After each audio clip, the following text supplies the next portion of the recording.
ఈ మానవుని సృష్టి, మనిషి జన్మ అనేది అత్యద్భుతమైనది. మానవుని సృష్టికే మగుటము లాంటిది. మనం గొప్పగా చెప్పుకుంటాం. ప్రతి దానిని కూడా మాటతో చేసిన వ్యక్తి మనిషిని మాత్రమే ఆలోచన చేసి ఎలా ఉండాలి అని ఆలోచన చేసి ఆయన సొంతగా స్వహస్తాలతో మనలందరినీ కూడా మలిచాడు, రూపొందించాడు అనేది మన యొక్క విశ్వాసం, బైబిల్ సత్యం. ప్రియమైన సహోదరి సహోదరులారా, దేవుని కంటే కొంచెము మాత్రమే తక్కువగా మనలను దేవుడు సృష్టించాడంట. ఆయన స్వహస్తాలతో చేయటం మాత్రమే కాదు, మనకి ఇచ్చిన స్థితి, ఆ గొప్పతనం ఎలాంటిదంటే ఆయన కంటే కొంచెం తక్కువ, అంతే. కీర్తన 8:5 చదవండి.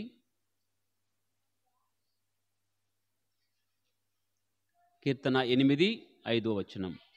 అయినను నీవు నరుని నీకంటే కొంచెము తక్కువ వానిగా మాత్రమే చేసితివి. మొదటి పాయింట్, ఎలా చేశాడు?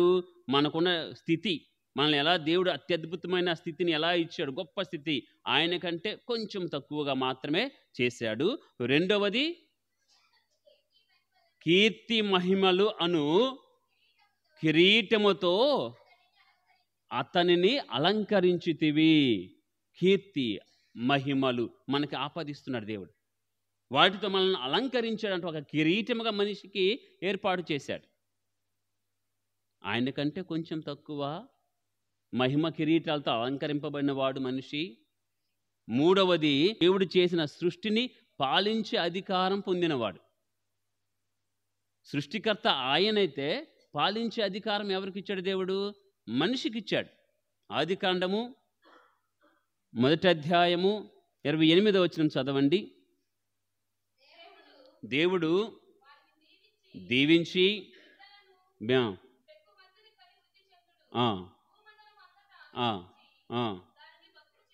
దాన్ని వశము చేసుకొనుడు, చేపలను, పక్షులను, జంతువులను పాలింపుడు. వశము చేసుకోవటము, పాలించటం, అధికారాన్ని కూడా దేవుడిచ్చాడు. Praise the lord, praise the lord. మన సృష్టి, మన జన్మ అనేది సృష్టికే మకుటము లాంటిది. దేవుడు ఇష్టపడి కోరుకుని మరీ మనను సృష్టించాడు. కానీ ప్రియమైన సహోదరి సహోదరులారా, కొన్ని అంశాలలో మనం వెనుకబడి ఉన్నాం. ఇతర ప్రాణుల కంటే, జంతువుల కంటే కూడా వెనుకబడి ఉన్నాం. మరి ముఖ్యముగా జన్మించిన ఆ మొదటి గడియలలో, తల్లి గర్భము నుండి బయటకు వచ్చి ఈ భూమి మీద పడిన ఆ క్షణములో మానవులు అందరూ కూడా దుర్బలులే. Vulnerable at the time of birth అంటారు. దుర్బలులు, మకుటము లాంటి వారే, అధికారం కలిగిన వారే, కీర్తి మహిమలతో అలంకరింపబడిన వారే, పాలించే అధికారం ఉన్నవారే ఈ మానవులు. కానీ ఆ జన్మించిన మొదటి గడియలో ఉన్నారు చూసావా, ఆ క్షణంలో మాత్రము మన తెలివితేటలు, మన శక్తి, మన అవగాహన అన్నీ కూడా బహు తక్కువ. మనకున్న శక్తి తక్కువ. ఉదాహరణగా తీసుకుంటే మనందరికీ తెలుసు, మన దగ్గర ఉన్న పశువులు కనుక ఈనాయి అనుకోండి, దూడని పెట్టాయి అనుకోండి, వితిన్ హాఫ్ అన్ అవర్, అరగంట లోపే ఆ దూడ లేచి నిలబడగలదు, నడవగలదు. ఒక్కరోజు గడిచిందంటే గంతులు వేస్తుంది. మనిషికి లేదే ఆ శక్తి, మనిషికి లేదే. అమ్మ ఎవరో గుర్తుపట్టగలదు, అమ్మ దగ్గరికే వెళ్ళగలదు. కానీ మనిషి అమ్మను కూడా గుర్తుపట్టలేడు. మొదటిలో దుర్బలుడు. అర్ధగంటలో నడిచే జీవులు ఉన్నాయి, గంతులు వేసే ఉన్నాయి. ఒక బాతు పిల్ల ఉందనుకోండి, చిన్న పిల్ల, ఒక్కరోజు చాలంట, ఒక్కరోజు చాలు, నెక్స్ట్ డే ఈతేసిద్ది. ఒకరోజే ఆ తల్లి దగ్గర ఉంటుంది, రెండో రోజు వెంటనే ఈతే. ఆ జ్ఞానం చూడండి, ఆ నేర్పరితనం చూడండి, ఆ పనితనం చూడండి. మనిషి నడవగలడా ఒక అర్ధగంటలో? Praise the lord, praise the lord. మనిషికి ఏడిపే తక్కువ ఆ క్షణంలో, అంతే. ఏడవపోతే తిప్పి కొడతారు, అంతే, ఇంకేం లేదు. నడవలేడు, గుర్తుపట్టలేడు, ఆ వివేకము లేదు, నిలబడలేడు, ఏమీ చేయలేడు. మహా అయితే అమ్మ దగ్గరున్న ఆ వెచ్చదనాన్ని మాత్రమే అనుభవిస్తాడు, అంతే. ఆ జన్మించే ఆ మొదటి క్షణాలలో చాలా తక్కువగా మనం ఉన్నాం.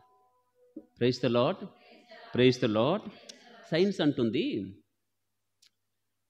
ఆ జన్మించిన మొదటి క్షణాలలో మన మేధస్సు, మన తెలివి, ఈ బుర్ర, ఈ మైండ్ ఉంది చూసారా, అది 25% డెవలప్ అయి వచ్చిందంట. ఎంత శాతం? 25% డెవలప్ అయి వచ్చింది. మిగతా 75% తరువాత. చమత్కారం ఒక ఆయన అంటాడు, ఒకవేళ నిజముగా జంతువులకి, వేరే ప్రాణులకి ఇచ్చిన ఆ తెలివి మొదటిలోనే మనిషికి గనక ఇస్తే, ఆ తెలివిని ఉపయోగించి బయటికే రాడు ఇంకాయన, సుఖంగా లోపలే ఉంటాడు అని చమత్కారంగా చెప్తున్నారు. కానీ వాస్తవం ఏమిటంటే, మనిషి అభివృద్ధి చెంది, పరిపక్వం చెంది బయటికి రావటం బహు కష్టం. 75% ఉన్న శరీరము, 25% ఉన్న ఆ మెదడు అభివృద్ధితోనే బయటికి వస్తాడు. ఇప్పుడు వస్తుంది ప్రశ్న, అన్నిటికీ ముందుగానే తెలివితేటలు ఇచ్చి, శక్తినిచ్చి, నడకనిచ్చి, అమ్మను గుర్తుపెట్టి గంతులు వేసి అంత శక్తినిచ్చిన దేవుడు మనిషికి మాత్రమే 25% బ్రెయిన్తో, మిగతా 75% ఏమీ లేకుండా ఎంప్టీ మైండ్తో బయటికి పంపిస్తున్నాడు. ఆ 75% ఎక్కడ పెద్దగాలి, ఎలా పెద్దగాలి, ఎలా అభివృద్ధి చెందాలి, ఎలా పరిపక్వాన్ని సంతరించుకోవాలి? Praise the lord, praise the lord. ఆ 75% పెరిగేది కుటుంబాలలో. అది పరిపక్వ యొక్క జ్ఞానం అనేది, బుద్ధి వికాసం అనేది, మనోవికాసం అనేది కుటుంబాలలో సంతరించుకుంటుందంట. అక్కడ ప్రారంభమవుతుంది ఆ 75% మెల్లిమెల్లిగా పెంచుకోవటం. లేకపోతే 25%తోనే ఆగిపోతారు. కుటుంబము, దాని వాతావరణము చాలా ముఖ్యము మనిషి ఎదుగుదలకు. ఎలా ఎదుగుదలకు? దేవుడు ఆశించిన ఆ జ్ఞానానికి, దేవుడు ఆశించిన ఆ అధికారానికి, దేవుడు కోరుకున్న మహిమ కిరీటాలు పొందటానికి కుటుంబము అనేది పునాది. అక్కడ నుండే మొత్తం ప్రారంభమవుతుంది. శారీరక, సామాజిక, మనోవికాస జ్ఞానాలు కానీ, ఆధ్యాత్మిక అభివృద్ధి కానీ, ఆ చింతన కానివ్వండి, కుటుంబము నుండే ప్రారంభమవుతాయట. Praise the lord, praise the lord. మొదటి పాయింట్, మొదటి విషయం ఏమిటంటే, మనం గొప్పవారైనప్పటికీ జన్మించే ఆ సమయంలో తక్కువగానే చేయబడ్డాము, ఇతర జీవుల కంటే తక్కువే. కానీ ఎదగటానికి దేవుడు ఆస్కారం ఇస్తూ కుటుంబాలను ఏర్పాటు చేశాడు. రెండవ విషయము, ఎటువంటి కుటుంబాలై ఉండాలి? ఎక్కడ పెరిగితే ఈ బుద్ధి వికాసం, మనోవికాసము, ఆధ్యాత్మిక చింతన, శారీరక, సామాజిక విలువలు, దృఢత్వము, అభివృద్ధి ఎప్పుడు పొందుతాయి అంటే, మంచి కుటుంబం ఉన్నప్పుడు, కుటుంబ విలువలు కలిగినప్పుడు. ప్రేమ, ఓర్పు, సహనం, పంచుకోవటము, వినటం, ఆలకించటం, అన్నింటిలో కూడా ఆ కేర్ అండ్ షేరింగ్ అనేది చూపించినప్పుడు, క్షమాపణ కలిగినప్పుడు, కుటుంబ వాతావరణం ఆహ్లాదకరంగా ఉన్నప్పుడు ఆ బిడ్డ పెరిగే తీరు వేరుగా ఉంటుంది, మనోవికాసము వేరుగా ఉంటుంది. Praise the lord. ఆ ఒక మొదటి పట్టణము, సువిశేషము 2 కుటుంబాలను మనకు సమర్పిస్తూ, ఆ కుటుంబములో ఉన్నటువంటి వ్యక్తుల యొక్క విలువలు, వారు దేనికి ప్రాధాన్యత ఇస్తున్నారో, వారి పెంపకం ఎలా ఉండబోతుందో ముందుగానే మొదటి పట్టణంలో, సువిశేషంలో మనము చాలా వివరంగా చూడవచ్చు. మొదటి పట్టణంలో హన్నా యొక్క ప్రార్థన జీవితం. Praise the lord, praise the lord. ఒకసారి చదవండి, సమూయేలు మొదటి గ్రంథము 1వ అధ్యాయము 10వ వచనం.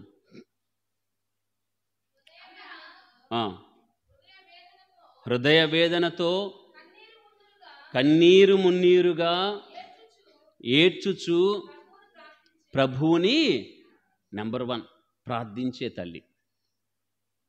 ఏ కుటుంబంలో అయితే అమ్మ ప్రార్థించగలుగుతుందో, ఏ కుటుంబంలో అయితే తల్లి మోకరించి ప్రార్థిస్తుందో ఆ కుటుంబానికి క్షేమమే. ప్రార్థించే తల్లులు కావాలి. టీవీ పెట్టి చూడమనే తల్లులు, అక్కడ డ్యాన్స్ చేస్తుంటే టీవీ ముందు పిల్లవాడు డ్యాన్స్ చేస్తుంటే మురిసిపోయే తల్లులు ఉంటే కష్టమే. Praise the lord, praise the lord, praise the lord. ప్రార్థించే తల్లి కావాలి. రెండవది 11వ వచనం చదువు అక్కడే. ఆ,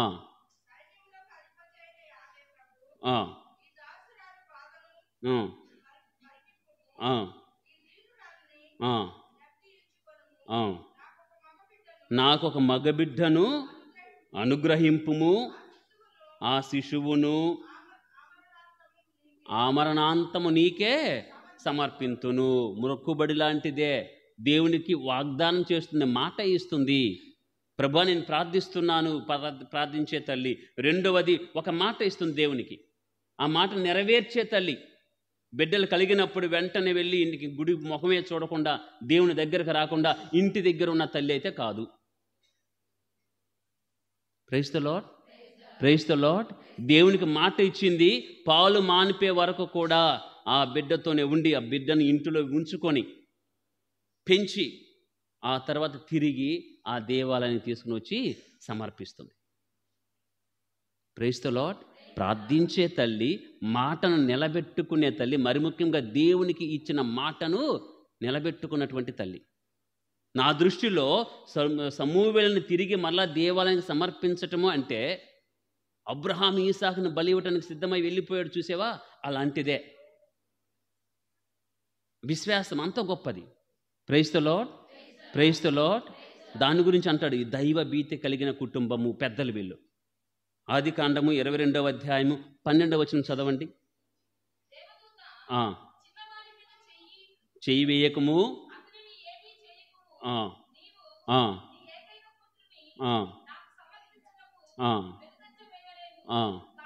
కావున అండర్లైన్ చేసుకోవాలి, నీవు దైవభీతి కలవాడవని. దేని వలన? అక్రియ వలన ప్రార్థించారు. సమర్పించమంటే సమర్పిస్తూ ఉన్నారు. మాట పట్టు ఇచ్చినది నేను తిరిగి నీకే ఇస్తానయ్యా అంటూ మరలా బిడ్డను తీసుకుని తిరిగి ఆ దేవాలయంలో సమర్పిస్తూ ఉంది. శాశ్వతంగా అక్కడ ఆయన ఊడిగము చేస్తూ సేవలు తరించాలి. సమర్పించటం ద్వారా దైవ భీతి కలవారు అని దేవుడే గ్రహిస్తున్నాడు. ఇలాంటి పెద్దలు ఉన్నప్పుడు, ఇలాంటి తల్లిదండ్రులు ఉన్నప్పుడు కుటుంబాలు క్షేమంగా ఉంటాయి. ప్రార్థించే తల్లులు, మాట మీద నిలబడే తల్లులు, దైవ భీతి కలిగినటువంటి తల్లిదండ్రులు చాలా ముఖ్యం కుటుంబం నిలబడాలి అంటే. రెండో ఉదాహరణగా సువిశేషంలో మనం చూసాము, మరియ యోసేపుల జీవితం. భక్తి కలిగిన కుటుంబం. లూకా సువార్త 2వ అధ్యాయము 41వ వచనం. ప్రతి సంవత్సరము పాస్కా పండుగకు యెరూషలేమునకు వెళ్ళేవారు. ఆనాడు ఉన్న కట్టడి ఏమిటంటే ప్రతి ఒక్కరు కూడా సంవత్సరానికి కనీసం ఒకసారి, పురుషులైతే సంవత్సరానికి కనీసం 3 సార్లు ఆ మహా దేవాలయానికి, బృహత్ దేవాలయానికి వెళ్ళాలి. అక్కడ బలులు, యాగాలు సమర్పించాలి. Praise the lord. ఇప్పుడు ఒక ప్రశ్న అడిగాను అనుకోండి, అక్కడున్న వాక్య ఆధారముగా మరియ యోసేపులు ప్రతి ఏటా యెరూషలేము దేవాలయమునకు వెళ్ళేవారు అనేది మార్చుకొని మనం ఇప్పుడు అడిగామనుకోండి, ఏ కుటుంబము ప్రతి ఆదివారము బిడ్డలతో సహా దేవాలయానికి వస్తుంది అని అడిగితే దేవునికి స్తోత్రాలు చెప్పుకోవటమే. Praise the lord. ఆయన వస్తే ఈమె రాదు, ఈయన వస్తే ఆమె రాదు, ఇద్దరు వస్తే పిల్లలు రారు, పిల్లలు వస్తే అమ్మ నాన్న రారు. చూడండి అక్కడ ఎంత దైవభీతి ఉందో, భక్తి ఉన్నదో. కుటుంబ సమేతముగా గుడికి వెళ్ళటము, కుటుంబ సమేతముగా పూజలో పాల్గొనటము, కుటుంబ సమేతముగా భక్తి కలిగి జీవించటము చాలా ముఖ్యం. 2వ వచనం చదవండి. లూకా సువార్త 2వ అధ్యాయం 22వ వచనం. మోషే చట్ట ప్రకారము వారు శుద్ధి గావించి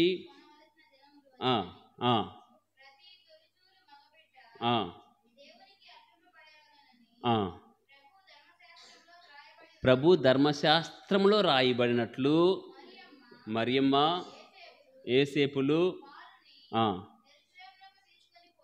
ప్రైజ్ ది లార్డ్, ధర్మశాస్త్రానుసారం చేస్తున్నారు. ప్రభు ఇచ్చిన చట్ట ప్రకారం జీవిస్తున్నటువంటి కుటుంబం. ధర్మశాస్త్రంలో పేర్కొనబడింది, దాన్ని నెరవేర్చాలి. బైబిల్లో ఉన్న ఆజ్ఞలు ఉన్నాయి, తిరుసభ పెట్టిన చట్టాలు కూడా ఉన్నాయి. Praise the lord, praise the lord, praise the lord. అవి పాటించే కథోలిక కుటుంబాలు కావాలి ఇప్పుడు. ప్రియమైన సహోదరి సహోదరులారా, హన్నా మరియ యోసేపులు ఒక ఉత్తమమైన కుటుంబం. ప్రార్థించే కుటుంబాలు, దైవభీతి కలిగిన కుటుంబాలు, దైవాజ్ఞానుసారము నడిచినటువంటి కుటుంబాలు, ధర్మశాస్త్రం ప్రకారం విధి విధానాలను నిర్వర్తించినటువంటి కుటుంబాలు. అలాంటి కుటుంబాలుగా నేటి విశ్వాసుల కుటుంబాలు ఉండాలి. అప్పుడే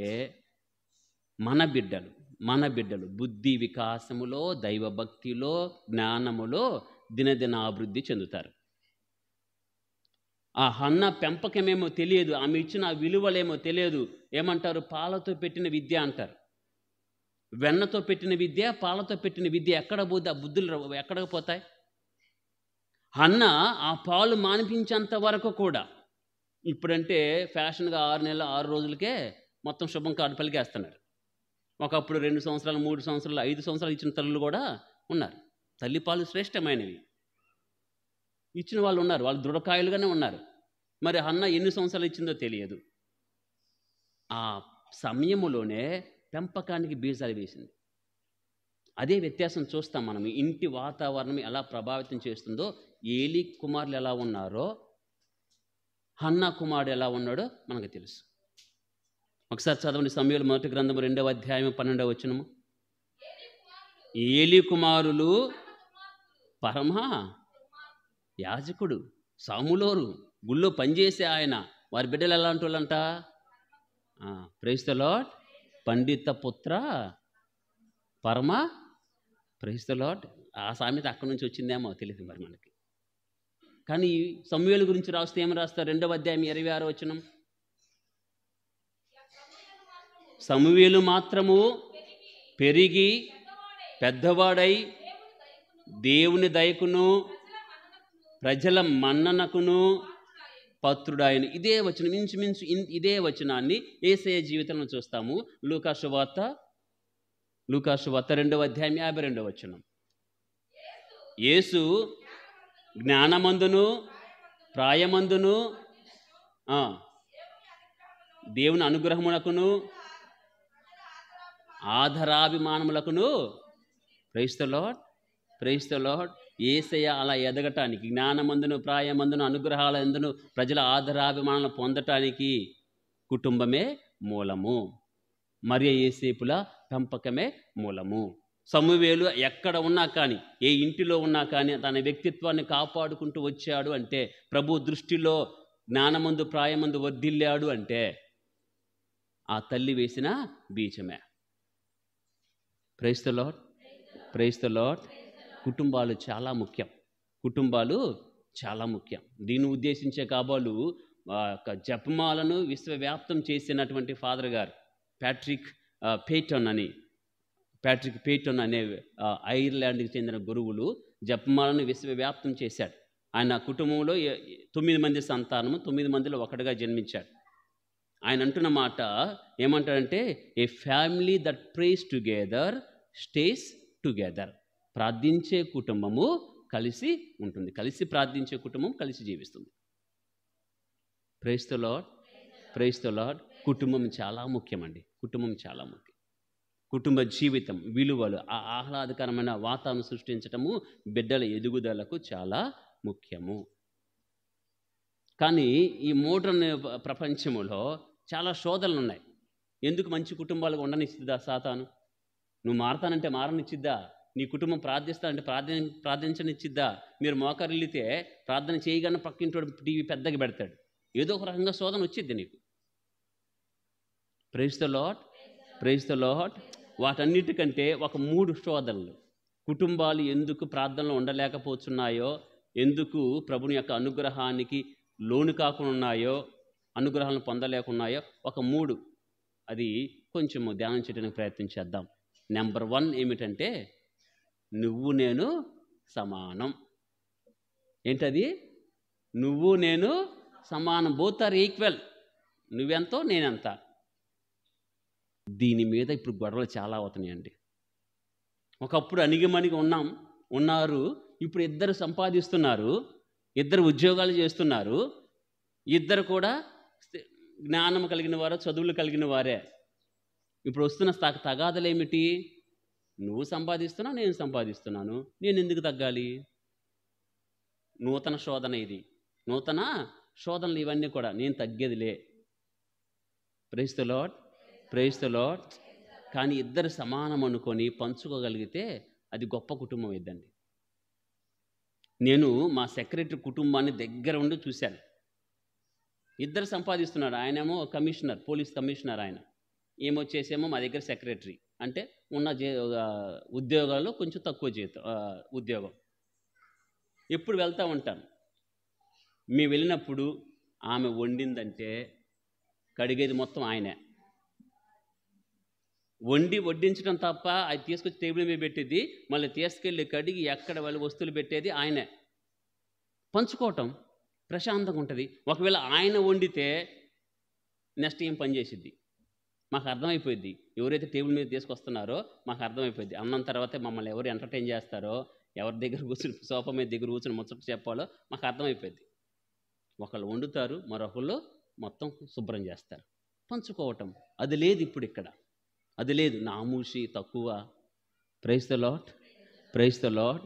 సమానములు అంటే అన్నింట్లో సమానులే. మరి ముఖ్యంగా కుటుంబ జీవితంలో ఇప్పుడు చాలా స్ట్రెస్ ఉందండి. ఉద్యోగులకు చాలా స్ట్రెస్ ఉంది. ఉదయాన్నే పోతారు, సాయంత్రం వస్తారు, మరలా ఈమె కడుక్కోవాలి, ఈమె తొడవాలి, ఈమె అన్నం పెట్టాలి, మొత్తం ఈమె చేయాలి. యాడ చేసింది? అప్పుడంటే అణిగిమణిగి నా జీవితం ఇంతేనేమన్నా. ఇప్పుడు ఉంటారా? Praise the lord, praise the lord, praise the lord. కొంతమంది హర్ట్ కాకపోతే ఇంకొక మాట చెప్తాను. హర్ట్ కావద్దు, ఇంకొక మాట చెప్తాను. Praise the lord. పెద్దవాళ్ళకి సలహా, చిన్నవాళ్ళకి కాదు, పెద్దవాళ్ళకి సలహా. మా ఇంట్లో చూశాను, పొరుగింట్లో చూస్తున్నాను. నాకు తెలిసిన కన్ఫెషన్లు చాలా ఉన్నాయి. కన్ఫెషన్స్ చాలా ఉన్నాయి. పాప సంగీతాలు చేసి కుటుంబ బాధ చెప్పుకున్న వాళ్ళు చాలామంది ఉన్నారు. దాని సారాంశం అక్కడ చెప్తా. ఏ అత్త అయితే కోడలను కూతురులా చూసుకుంటుందో, ఆ కోడలు కట్టప్పలా అత్త కాళ్ళు తీసుకొచ్చి నెత్తిని పెట్టుకుంటుంది. గ్యారంటీ. ఏ అత్త అయితే కోడల్ని కూతురులా చూసుకుంటుందో, ఆ కోడలు అత్త కాళ్ళు కట్టప్పలా మీద పెట్టుకుంటుంది. గ్యారంటీ ఇస్తా. అలా కుదరదే. కూతురేమో దుప్పటి బిర్రుగా నిద్రపోవాలి, కోడలేమో పని చేయాలి. కోపాలు రావో? Praise the lord, praise the lord. ఇప్పుడు వస్తున్న మొదటి శోధన ఈక్వాలిటీ. నువ్వు ఎంతో నేనంత సమానము. అన్నిట్లో పంచుకోండి. అన్నిట్లో మంచిగా ఉంటే కుటుంబాలు బాగుంటాయి. నూతన శోధన. రెండో శోధన ఏమిటి? చిన్న కుటుంబాలు, చింతలేని కుటుంబాలు, న్యూక్లియర్ ఫ్యామిలీస్. అబ్బాయి ఎక్కడో ఉద్యోగం, అమ్మాయి ఎక్కడో ఉద్యోగం, ఇద్దరు కలిసి ఎక్కడో ఉంటారు. అక్కడ కంట్రోల్ అనేది ఉండదు. మహా జన్మిస్తే ఒకళ్ళు, లేకపోతే ఇద్దరు. ఈ మధ్య ఫ్యాషన్ ఒకళ్ళే. Praise the lord, praise the lord. దీనివల్ల ఏమైపోతుంది? గారాబం. చిన్నప్పుడు టీచర్ గారు కొట్టారంటే ఇంటికి వచ్చిన తర్వాత మళ్ళీ నాన్న కొడతాడు. మళ్ళీ నువ్వేదో చేసేవారు, నిన్ను కొట్టాడు అంటాడు. ఇప్పుడు అలా కాదే. టీచర్ గారు కొడితే ఎందుకు కొట్టావని కంప్లైంట్. ఎందుకు బయటకు వచ్చేవాళ్ళు ఉన్నారు, వాదించే వాళ్ళు ఉన్నారు, నువ్వు కొట్టకూడదనే వాళ్ళు ఉన్నారు. ఈ గారాబం వల్ల డిసిప్లిన్ పోతుంది. ఇది వాస్తవం. వాడు అడిగిందల్లా నువ్వు ఇస్తే రేపు పొద్దు నువ్వు చెప్పింది వాడు ఎండో. ఇది గ్యారంటీ. Praise the lord. సామెతల్లో ఒక వాక్యం ఉంది, బెత్తం వాడకపోతే పెద్ద అయిన తర్వాత ఇబ్బందులు పడేది నువ్వే. బెత్తం వాడని తండ్రి ఖచ్చితంగా కష్టాలు పాలవుతాడు. సామెతలు 13:24, సామెతలు 22:15, 22:6 ఈ వచనాలు, దగ్గర వచనాలు మనం చూడవచ్చు. Praise the lord, praise the lord, praise the lord. ఇప్పుడు కూడా ఇంకోటి, హర్ట్ కాకపోతే కోడళ్ళకి చెప్తా. ఇందాక అత్తలకి చెప్పాను కదా, ఇప్పుడు హర్ట్ కాకపోతే కోడళ్ళకి చెప్తాను. Praise the lord, praise the lord, మర్యాద అనేది ఇచ్చిపుచ్చుకోవాలి. మరి ముఖ్యంగా పెద్దలను గౌరవించాలి. నువ్వు ఉద్యోగం చేసే కోడలు కావచ్చు, వస్తా వస్తా గోతాలు తీసుకొని రావచ్చు, కానీ నీకంటే పెద్దోళ్ళు కుటుంబంలో ఉంటారే, వాళ్ళని కనుక నువ్వు ప్రేమించగలిగితే నీ కుటుంబం బాగుంటుంది. నీ ఆపదలో వాళ్ళు అండగా నిలబడతారు. గ్యారంటీ. అంతేగాని నేను సంపాదిస్తున్నాను, నేను ఉద్యోగస్తులను, వస్తా చాలా తీసుకొచ్చాను, నేను తీసుకురాకపోతే వీళ్ళకి ఏమి లేదు, వీళ్ళ కుటుంబం వేరు మా కుటుంబం వేరు అని కనుక నువ్వు గర్వంతో ఉండి పెద్దలను గౌరవించకపోతే ఇంట్లో, ప్రైజ్ ద లార్డ్ ఉంది కదా, ఈ కాలు నాది ఆ కాలు నాది అని చెప్పి అలాగే కూర్చున్నామంటే చెయ్యి ఎత్తినప్పుడు ఆయన మధ్యలో రాడు. భర్త చెయ్యి ఎత్తినప్పుడు తిడుతున్నప్పుడు మధ్యలో రారు. ఎందుకంటే చెప్పింది కదా, ఆ కాలు నాది ఈ కాలు నాది అంది, నాకెందుకు అంటాడు ఆయన. అక్కడేమో అత్తలు ప్రేమించాలి, ఇక్కడేమో కోడళ్ళు చాలా సావధానముగా ఉండగలగాలి, ప్రేమించగలగాలి. అమ్మ నాన్న ఎలా చూసుకునేదానివో, పుట్టింటోళ్ళు వస్తే ఎలా చూసుకుంటావో, ఎగబడి వంటలు చేసి ఎలా పంపిస్తావో, అలాగే నీ అత్తింటి వారిని కూడా చూసుకోగలిగితే కుటుంబాలు బాగుంటాయి. మూడవది, ప్రియమైన సహోదరి సహోదరులారా, మూడవ శోధన, నూతన యుగంలో కుటుంబాలు విచ్ఛిన్నం కావటానికి, విలువలు లేకుండా ఉండడానికి మూడవ శోధన ఏమిటంటే తల్లిదండ్రుల యొక్క ఆశ. కొంతమంది ఆ బిడ్డను సరిగా పెంచరు అని చెప్తాను. కేవలం డబ్బులో పెంచుతారు, కొంతమంది కేవలం చదువులో పెంచుతారు, కేవలం గర్వంతో పెంచుతారు. Praise the lord. మనకు తెలిసిపోతుంది, మన ఊరిలో మనం కొంతమంది పిల్లల పేర్లు చెప్పుకుంటే మనం ఎమ్మని చెప్తాం, వాడు ఎలా ఉంటేవాడో చెప్తాం, ఎక్కడి నుంచి వచ్చాడో చెప్తాం, ఆ విలువలు ఎలా ఉంటాయో చెప్తాం. చదువు అనే కుటుంబాలు ఉంటాయి, వాడు చచ్చిపోతాడు. ఫ్రీడమ్ ఇచ్చే కుటుంబాలు, అతిగా ఫ్రీడమ్ ఇవ్వటం, గారాబం చేసే కుటుంబాలు ఉంటాయి. లేకపోతే అతిగా డబ్బు ఇచ్చి చెడగొచ్చే కుటుంబాలు ఉంటాయి. అన్నీ అతే. అన్నిటికీ ప్రాధాన్యత ఇవ్వగలగాలి. అలా ఇస్తే కుటుంబాలు బాగుంటాయి. చదువుకి ఇవ్వు, ఎంటర్టైన్మెంట్కి ఇవ్వు, ఆటలకి ఇవ్వు, లేదా బంధువులతో కలవటానికి సమయం ఇవ్వు, ఆ ప్రోత్సహించు. కొంతమంది అయితే పోనివ్వరు, ఆ ఇంట్లో తినేవారు, వీళ్ళు మాత్రమే శుభ్రంగా వండుకుంటారని ఫీలింగు, వాళ్ళు మాత్రమే తినకూడదురా అంటారు. Praise the lord. అటువంటి విలువలు నేర్పితే సమానత్వం ఎలా వచ్చిందండి కుటుంబాలలో? ప్రియమైన సహోదరి సహోదరులారా, మరి యేసేపుల వైపు చూద్దాం. వాళ్ళు ఎలా భక్తిగా ఉన్నారో, ఎలా పెంచగలిగారో, యేసయ్య ఎలా అనుగ్రహాలకు ప్రజల ఆదరామనికి గురయ్యాడో, లోనయ్యాడో, అలా మన బిడ్డలు మనం పెంచగలగాలి. కుటుంబమే పునాది. దేనికైనా కుటుంబమే పునాది. మంచికైనా చెడుకైనా, భక్తికైనా వ్యక్తిత్వ వికాసానికైనా కుటుంబమే పునాది. మరి ముఖ్యంగా అమ్మా నాన్న పిల్లలు కలిసి ప్రార్థన చేయగలిగితే ప్రభు అక్కడ ఉంటాడు. ప్రభు ముందుగానే చెప్పాడు కదా, ఎక్కడ 2-3 కూడి, ఆ 2-3 కుటుంబమై ఉండాలి. భర్త, భార్య, పిల్లలు, ఆ 3 చాలు. అది చిన్న దేవాలయం, దేవాలయం అవుతుంది. అలాంటి దేవాలయాలు ప్రతి కుటుంబంగా ఉండి, ప్రతి కుటుంబం కూడా ఒక దేవాలయంగా మారి ప్రార్థన చేస్తే మన కుటుంబాలు బాగుంటాయి, బిడ్డలు బాగుంటారు.